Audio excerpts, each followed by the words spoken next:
저는 오늘 쉬지 않고 기도하는 사람, 이런 주제로 말씀을 전하도록 하겠습니다. 어머니 뱃속에서 280일 동안 있던 아이가 세상에 태어날 때 첫 번째 하는 것은 응애 응애 하고 웁니다. 그 울음소리는 지금까지 해보지 않던 호흡이 시작됐다는 신호입니다. 태어날 때 호흡을 시작하고 호흡이 끝나면 죽습니다. 이와 같은 일은 영적 세계에도 있습니다. 우리가 성령으로 거듭나고 변화가 되면 전혀 하지 않던 영적 호흡, 곧 기도를 하게 됩니다. 호흡은 산소를 온몸에 공급하고 탄산가스는 내버리는 일이 호흡이죠.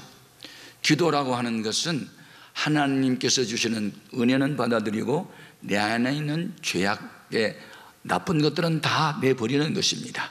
그래서 쉬지 않고 기도하는 사람은 하나님과 친밀한 교제를 하게 되고 능력을 얻게 되고 지혜를 얻게 되고 하나님과 친밀한 관계를 갖고 살기 때문에 위대한 역사를 이룰 수 있습니다.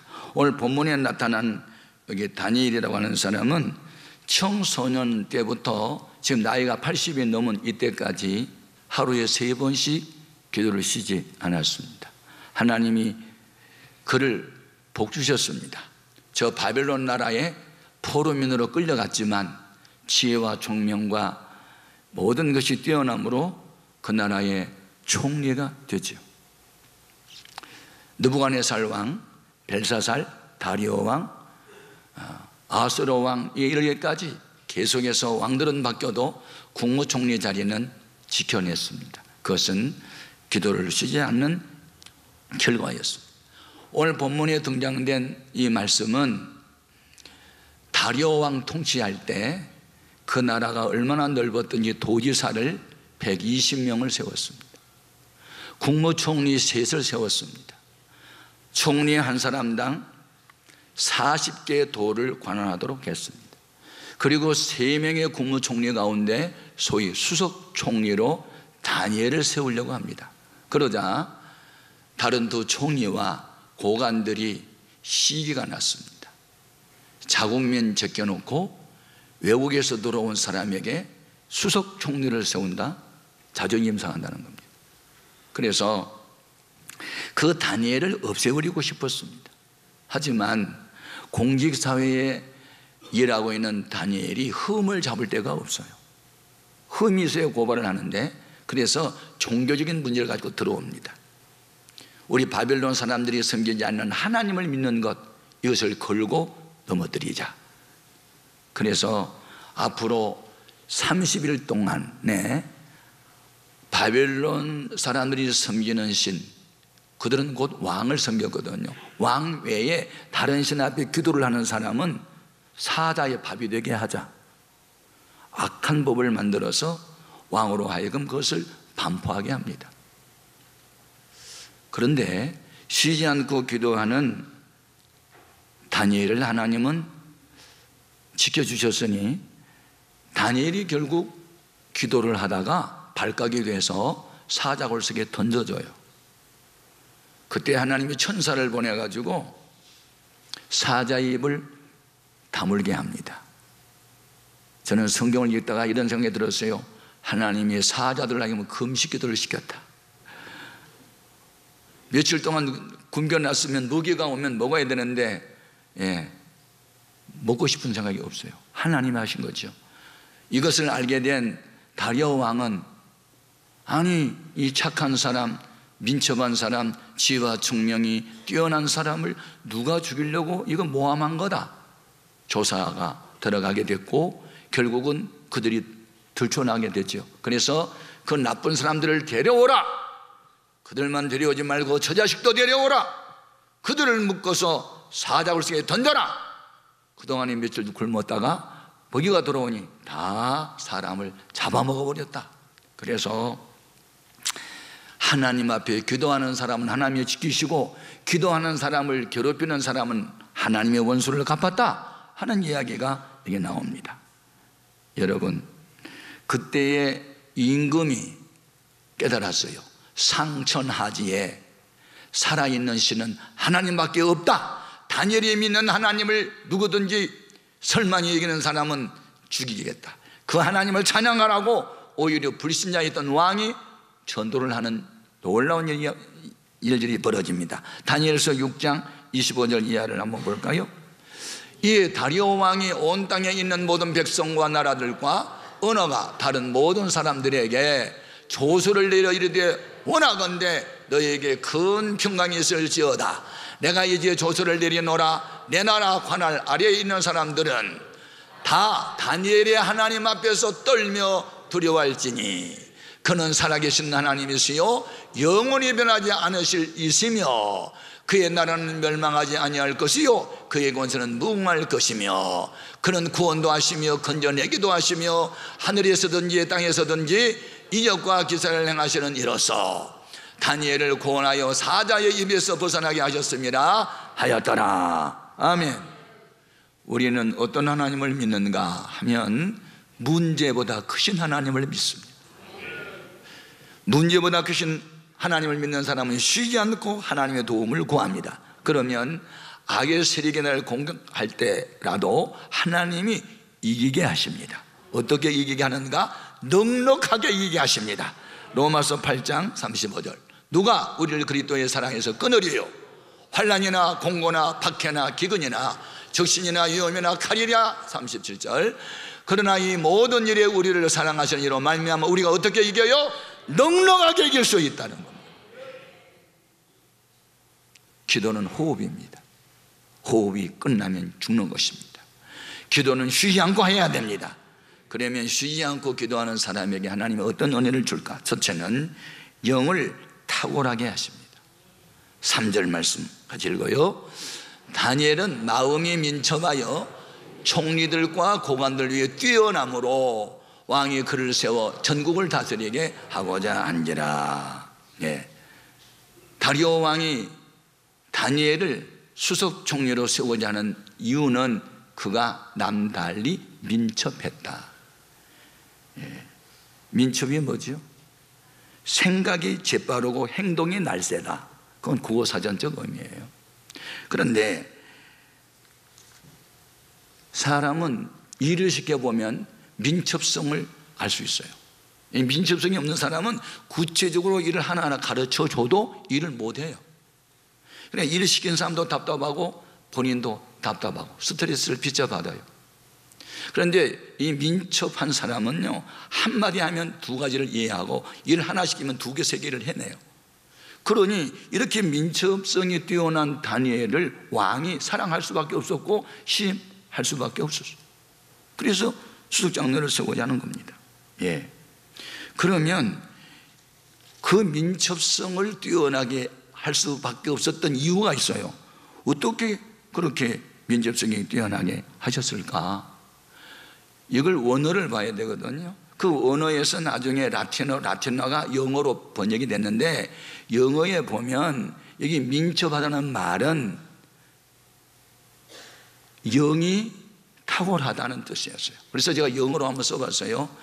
여기에 excellent spirit was in him 그랬거든요. 힘이라고 하는 저 대문자는 하나님을 말하는 거예요. 하나님 안에서 그는 excellent는 뛰어나다, 탁월하다. 뭐가? 스피릿이 영이 탁월했기 때문에 그는 민첩할 수밖에 없었다. 그런 뜻이거든요. 여러분, 하나님은 영이시고 하나님의 영이 우리 안에 거하면 우리의 영은 탁월하게 될 줄로 믿습니다. 탁월하다는 것은 뛰어나다는 거 아니에요. 신중에 위대한 신이 하나님이시니까 하나님의 영이 그의 영과 함께하니 그는 민첩할 수밖에 없었다. 영이 뛰어났다. 여러분, 기도를 하게 되면 성령이 임하고 성령이 함께하면 그 사람이 영은 민첩할 수밖에 없습니다. 그는 청소년 때부터 성별하게 살았고 우상 숭배에 절하지 않았고 제사 음식 먹지 않고 성별하게 살았으므로 하나님은 그의 영을 민첩하게 했다는 말씀이 다니엘서 1장 17절에 나옵니다. 같이요. 하나님이 이 네 소년에게 학문을 주시고 모든 서적을 깨닫게 하시고 지혜를 주셨으니 다니엘은 또 모든 환상과 꿈을 깨달아 알더라. 예. 영적인 세계의 비밀을 탁월하게 알았다. 그것은 쉬지 않는 기도를 통해서 얻어진 특별한 은사인 줄로 믿습니다. 한 번은 느부갓네살 왕의 아들 벨사살이 왕이 됩니다. 이 왕이 그게 고관들과 함께 술을 마실 때 자기의 아버지 느부갓네살 왕이 예루살렘을 침공할 때 성전 안에 있던 금그릇, 은그릇을 가져왔거든요. 그것을 가지고 술을 마셔요. 그때 사람 손 하나가 나타나가지고 벽에다가 글을 쓰는데 그것을 보는 순간 벨사살 왕이 놀랍니다. 정신적 충격을 받아 이거 뭔가? 그런데 그 글 의미를 모르는 거예요. 그러니 더 두려웠어요. 네, 그는 큰 번뇌에 빠지게 됩니다. 다니엘서 5장 2절이야. 벨사살이 술을 마실 때에 명하여 그의 부친 느부갓네살이 예루살렘 성전에서 탈취하여 온 금 은그릇을 가져오라고 명하였으니 이는 왕과 귀족들과 왕후들과 후궁들이 다 그것으로 마시려 함이었더라. 이에 예루살렘 하나님의 전 성소 중에서 탈취하여 온 금 그릇을 가져오매 왕이 그 귀족들과 왕후들과 후궁들과 더불어 그것으로 마시더라. 그들이 술을 마시고는 그 금, 은, 구리, 쇠, 나무, 돌로 만든 신들을 찬양하니라. 그때에 사람의 손가락이 나타나서 왕궁 촛대 맞은편 석회벽에 글을 쓰는데 왕이 그 글자 쓰는 손가락을 본지라. 이에 왕의 즐거웠던 얼굴빛이 변하고 그 생각이 번민하여 넓적다리 마디가 녹는 듯하고 그의 무릎이 서로 부딪힌지라. 사람이요 정신적 충격을 받으면 몸이 경련이 나는 거예요. 그것을 방치하면 그냥 죽는 겁니다. 그러니 온 대신들이 우리 임금님이 돌아가시겠다, 이게 어떻게 하면 되는가, 그 궁금증을 풀어드려야 될 거 아니냐, 그 손가락은 뭐며 글자는 뭐며 뜻은 뭐냐 하고 그것을 풀 수 있는 사람을 백방으로 구했으나 아무도 풀어주는 사람이 없어요. 그런데 다니엘이 그 일을 해결합니다. 이것은 하나님의 저울대 위에 당신을 달아보니 수줍미달입니다. 왕된 자격이 없어. 그래서 하나님은 당신을 죽게 할 겁니다. 하여튼 그런 내용이었어요. 그래서 그날 밤 벨사살은 죽습니다. 놀라운 일이죠. 하나님과 친밀한 사람이 입에서 나오는 말대로 됐지요. 영적 권위였습니다. 여러분, 교회라는 특수사회 속에 다른 것으로 권위 세우지 말고 기도를 쉬지 않고 함으로 하나님의 성령의 이름과 함께하여 여러분의 입에서 무슨 말이 나오면 그대로 역사가 나타나는 권세 있는 하나님의 자녀들이 되기를 주님의 이름으로 축복합니다. 너무너무 중요한 거예요. 예. 기도하는 사람에게 이 놀라운 일들이 일어나게 되죠. 그래서 그 번뇌할 때 그 신하들이 조치를 어떻게 취했는가. 다니엘서 5장 7절 이하 한번 볼까요? 왕이 크게 소리 질러 술객과 갈대아 술사와 전쟁이를 불러오게 하고 바빌로니의 지휘자들에게 말하되 누구를 막론하고 이 글자를 읽고 그 해석을 내게 보이면 자주색 옷을 입히고 금사슬 그의 목에 걸어 주리니 그를 나라의 셋째 통치자로 삼으리라 하니라. 그때에 왕의 지휘자가 다 들어왔으나 능히 그 글자를 읽지 못하며 그 해석을 왕께 알려주지 못하는지라. 그러므로 벨사살 왕이 크게 번민하여 그의 얼굴빛이 변하였고 귀들도 다 놀라게 됐죠. 그런데 소문이 듣자 하니 저 히브리의 사람 다니엘이라고 하는 사람은 영적인 비밀을 알고 있는 분이라는데 그분을 한번 모셔보시지요. 그리고 그를 찾아옵니다. 다니엘서 5장 11절 이하요. 또요, 왕의 나라에 거룩한 신들의 영이 있는 사람이 있으니 곧 왕의 붙인 때에 있던 자로서 명철과 총명과 지혜가 신들의 지혜와 같은 자니이다. 왕의 붙인 느부갓네살 왕이 그를 세워 박수와 술객과 갈대아 술사와 전쟁의 어른을 삼으셨으니 왕이 벨드사살이라 이름하는 이 다니엘은 마음이 민첩하고 지식과 총명에 있어 능히 꿈을 해석하며 은밀한 말을 밝히며 의문을 풀 수 있나이다. 이제 다니엘을 부르소서. 그리하시면 그가 그 해석을 알려드리다 하니라. 아멘.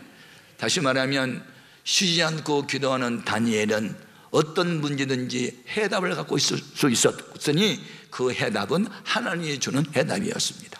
여러분, 기도는 하나님의 비밀을 아는 유일한 통로입니다. 하나님은 기도하는 사람을 통해서 역사를 이루어 가십니다. 그래서 우리는 쉬지 않는 기도의 사람이 돼서 어떤 문제든지 하나님의 능력으로 풀어가는 하나님의 사람이 될 수 있기를 바랍니다. 두 번째, 쉬지 않고 기도하는 사람을 통해서 하나님 어떤 은혜를 주시는가? 도덕적으로 깨끗한 사람이 되게 하십니다. 기도를 많이 하는 사람이라도 도덕적으로 흠이 있으면 하나님이 안 씁니다.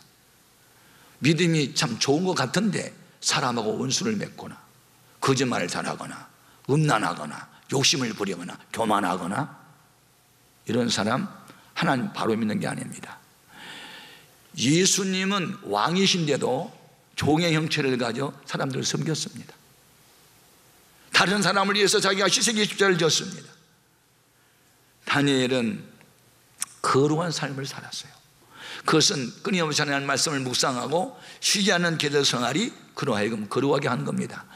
여러분, 앞으로 어떤 일을 많이 했느냐를 묻기 전에 당신은 거룩한 사람입니까? 라는 질문에 대답할 수 있어야 합니다. 하나님이 우리에게 요구하는 것은 사역이 아니라 거룩한 자가 되라는 겁니다. 데살로니가전서 4장 3절 같이요. 하나님의 뜻은 이것이니 너희의 거룩함이라 곧 음란을 버리고. 하나님의 대명사는 거룩이에요. 하나님의 성품을 대변하는 것은 거룩이에요. 이 거룩 속에서 진실과 선함과 아름다움이, 이 거룩함 속에서 능력도 지혜도 사랑도 자비도 거룩에서 나오는 거예요. 거룩은 뭐냐? 순수한 거예요. 잡된 것이 섞이지 않는 거예요. 깨끗한 거예요. 더럽지 않는 거예요. 하나님과 사람 앞에, 내 양심 앞에 깨끗한 거, 그것을 거룩이라 그래요. 다니엘은 거룩한 사람이었어요. 어떻게 우리가 거룩하게 될 수 있는가? 하나님 말씀을 지키면 거룩하게 되는 거예요. 민수기 15장 40절 같이요. 그리하여 너희가 내 모든 계명을 기억하고 행하면 너희의 하나님 앞에 거룩하리라. 아멘. 이 다니엘의 도덕적인 흠이 있는가를 그분들이 조사해 봤는데 흠을 찾지 못했대요. 4절 말씀 같이 읽어요. 이 총리들과 고관들이 국사에 대하여 다니엘을 고발할 근거를 찾고자 하였으나 아무 근거 아무 허물도 찾지 못하였으니 이는 그가 충성되어 아무 그릇됨도 없고 아무 허물도 없음이었더라. 여러분, 높은 자리에 올라가면 어떤 사람들이 뇌물을 가져올 수 있는데 한 번도 뇌물로 그의 도덕성을 나빠지게 하는 것이 없었다. 예? 영이 탁월하고 도덕성이 깨끗하고 이런 건 쉬지 않고 기도하는 사람에게 따라오는 은혜인 줄 믿습니다. 세 번째로, 쉬지 않고 기도하는 사람에게는 어떤 일이 벌어지는가? 절대적 믿음을 갖게 하십니다. 절대적의 반대가 상대적이죠. 여러분은 절대적 믿음을 갖고 살아요? 상대적 믿음을 갖고 살아요? 상대적 믿음이란 이런 거예요. 주님, 내가 이것도 행하고 저것도 행하고 기도도 했잖아요. 그런데 결과는 이것이에요. 내가 주의 뜻대로 살려고 몸부림을 쳤는데 왜 이런 고난을 허락하세요? 이런 상대적인 거거든. 근데 절대적 믿음은 뭐냐면, 그럼에도 불구하고 나는 주님을 믿습니다. 그건 절대적 믿음이에요. 네. 예. 절대적 믿음. 예. 절대적 믿음에는 세 가지가 있어요. 예. 내게 일어난 어떤 일도 하나님의 허락에서 된 것으로 나는 받아들이겠습니다. 나를 사자굴 속에 던져지도록 하나님이 가만히 침묵을 지키고 계신 것도 무슨 뜻이 있겠지요. 이 세상에 어떤 일도 하나님 허락 없이는 된 일이 없는 줄 나는 믿습니다. 이건 하나님의 주권을 인정하는 것을 절대적 신앙이라고 그러고, 두 번째 절대적 신앙은 뭐냐면, 하나님은 반드시 선악간에 판단할 것입니다. 악한 자는 하나님이 징벌할 것이고 선한 자는 반드시 보상해 줄 것을 믿습니다. 세 번째 절대적 신앙은 뭐냐면, 하나님을 진정으로 사랑하면 모든 일은 합력해서 선이 될 걸 나는 믿습니다. 그래서 절대적 신앙은 그리 아니하실지라도 나는 우상 앞에 절할 수 없습니다. 그런 신앙이에요. 지금 사자굴 속에 던져질지라도 나는 지금까지 해오던 기도를 계속하겠습니다. 그게 절대적 신앙이에요. 10절 말씀 같이 한번 다시 읽어봐요. 다니엘이 이 조서에 왕의 도장에 찍힌 것을 알고도 자기 집에 돌아가서는 윗방에 올라가 예루살렘으로 향한 창문을 열고 전에 하던 대로 하루 3번씩 무릎을 꿇고 기도하며 그의 하나님께 감사하였더라. 아멘. 이게 중요한 거예요. 상대적 믿음을 가진 사람은요, 인간의 지혜를 씁니다. 30일 알았어요. 내가 하나님을 떠난 거 아닙니다. 기도를 안 한 거 아니에요. 30일만 잠깐 쉴게요. 왜냐하면 30일 안에 걸렸다면 나 죽으니까 살고 봐야 되잖아요. 그러니까 30일만 잠깐 멈춰섰다가 30일이 지나면 그때 기도할게요. 하나님 잠깐만요. 이렇게 합니다. 그런데 절대적 믿음을 가졌던 다니엘은 사자밥이 되려면 되라, 나는 기도하리라, 이렇게 나갔다니까요. 그런 믿음을 가진 사람이 많지는 않지만 그 소수의 사람이라도 이렇게 절대적 믿음을 가지면 그런 사람들은 역사의 주역이 되게 한단 말이에요. 결국 다니엘의 기도로 말미암아 이스라엘 민족은 나중에 돌아옵니다. 본국으로. 예. 여러분, 결론적인 얘기, 여러분, 오늘 우리는 쉬지 않는 기도를 하기 위해서 힘써야 하고, 쉬지 않고 기도를 하게 되면 마치 뭐가 같으냐면, 여러분, 전투기는요 2시간 동안 이상 이 공중전을 못 편대요. 왜냐하면 기름을 넣어야 되니까. 그런데 이 전투기가 6시간 이상 전투할 수 있는 방법이 있어요. 그건 뭔지 아세요? 그게 공중구부기, 공중에서 기름을 공급받는 거예요. 그러면 여기서 저기 미국까지 갈 수도 있다는 거 아니에요. 예? 오늘 우리는 이 전투 비행기, 그 전투기에 공중에서 기름을 공급받은 것처럼 우리는 이 싸움터와 같은 세상에서 이기기 위해서는 끊임없이 성령의 기름을 공급받아야 되는 거예요. 그것이 바로 쉬지 않는 기도에 있는 거예요. 여러분, 말씀 마칠게요. 기도를 하다 말다 하지 말고 지속적으로 하십시오. 쉬지 말고 하십시오. 유태인은 하루에 3번씩 기도했어요. 아침에, 낮에, 밤에. 저는 알라를 믿는 이슬람들이 살고 있는 바그다드나 다른 나라에 가보면 그들은 하루에 6번을 하더라고요. 6번. 구원 없는 종교인들도 그렇게 많은 기도하는데, 구원이 있다고 말하는 우리는 기도를 안 하고 살아간다면 어떻게 끊임없는 공급을 받을 수 있겠냐 말이죠. 성경은 명령을 하셨어요. 쉬지 말고 기도하라. 호흡이 끝나는 날 죽는 거다. 기도는 생명과 연결된 것이다. 기도는 하나님의 능력을 받는 유일한 통로다. 기도는 천국문을 여는 열쇠다. 이 열쇠를 사용하라. 쉬지 말고 기도하라. 그리하면 영을 탁월하게 할 것이고 도덕과 윤리에 흠도 없게 하실 것이고 의로운 자로서 기도하는 것보다 응답을 받게 될 것이고 절대적 믿음을 가지고 역사를 움직이는 사람이 될 것이니 기도를 쉬지 않기를 주님의 이름으로 축복합니다.